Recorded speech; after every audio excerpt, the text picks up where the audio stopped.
Assalamualaikum, halo Sobat YouTube. Kembali lagi bersama saya di channel Muda Rayek. Hari ini kita akan membahas kasus yang cukup menggemparkan dunia bisnis Indonesia. Kabar mengejutkan datang dari salah satu perusahaan tekstil terbesar di Indonesia, PT Sri Rejeki Isman Tbk atau yang lebih dikenal dengan Srites. Komisaris utama PT Srites, Iwan Setiawan Lukminto, telah resmi ditetapkan sebagai tersangka dalam kasus dugaan korupsi. Perlu Anda ketahui, Srites bukanlah perusahaan sembarangan. Perusahaan yang berbasis di Solo ini merupakan salah satu produsen tekstil dan garmen terbesar di Asia Tenggara. Mereka bahkan memproduksi seragam militer untuk berbagai negara di dunia. Penetapan status tersangka ini dilakukan oleh Kejaksaan Agung setelah melakukan serangkaian pemeriksaan intensif. Kasus ini berkaitan dengan dugaan tindak pidana korupsi dalam pengelolaan keuangan perusahaan yang berpotensi merugikan negara. Mari kita telusuri kronologinya. Semua bermula ketika ditemukan adanya kejanggalan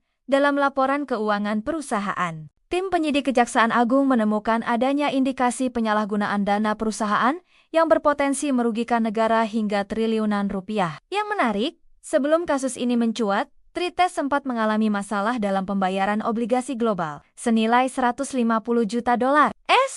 Hal ini tentunya menimbulkan pertanyaan besar tentang pengelolaan keuangan perusahaan. Dalam penyelidikannya, Kejaksaan Agung telah memeriksa puluhan saksi, termasuk para eksekutif perusahaan dan pihak-pihak terkait. Berbagai dokumen dan bukti telah dikumpulkan selama proses investigasi yang berlangsung selama berbulan-bulan. Dampak dari kasus ini sangat signifikan, tidak hanya bagi Srites sebagai perusahaan, tetapi juga bagi ribuan karyawan yang menggantungkan nasibnya di sana. Belum lagi dampaknya terhadap industri tekstil nasional secara keseluruhan. Namun, yang perlu kita garis bawahi adalah prinsip praduga tak bersalah tetap harus dijunjung tinggi. Proses hukum harus berjalan sesuai dengan koridor yang ada, dan semua pihak berhak mendapatkan kesempatan untuk membela diri. Kasus ini juga menjadi pembelajaran penting bagi dunia bisnis Indonesia. Pentingnya tata kelola perusahaan yang baik, transparansi, dan akuntabilitas menjadi sorotan utama. Setiap perusahaan, terlebih yang sudah go public,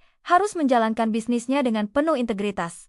Lantas, bagaimana nasib Srites ke depan? Tentunya ini menjadi pertanyaan besar, mengingat perusahaan ini memiliki peran strategis dalam industri tekstil nasional. Ribuan pekerja, supplier, dan stakeholder lainnya tentu menanti kepastian akan masa depan perusahaan ini. Pihak manajemen Srites sendiri telah menyatakan akan kooperatif dalam proses hukum yang berjalan. Mereka juga berkomitmen untuk tetap menjalankan operasional perusahaan secara normal demi menjaga kepentingan seluruh pemangku kepentingan. Yang menarik untuk diperhatikan adalah bagaimana kasus ini akan mempengaruhi iklim investasi di Indonesia. Penanganan kasus ini bisa menjadi tolok ukur bagaimana penegakan hukum di sektor bisnis dijalankan di negeri ini. Sebagai masyarakat, kita tentunya berharap kasus ini dapat diselesaikan secara profesional dan transparan. Penegakan hukum yang tegas namun tetap berkeadilan sangat diperlukan untuk menjaga kepercayaan publik dan investor. Demikianlah pembahasan kita hari ini tentang kasus yang melibatkan Komisaris Utama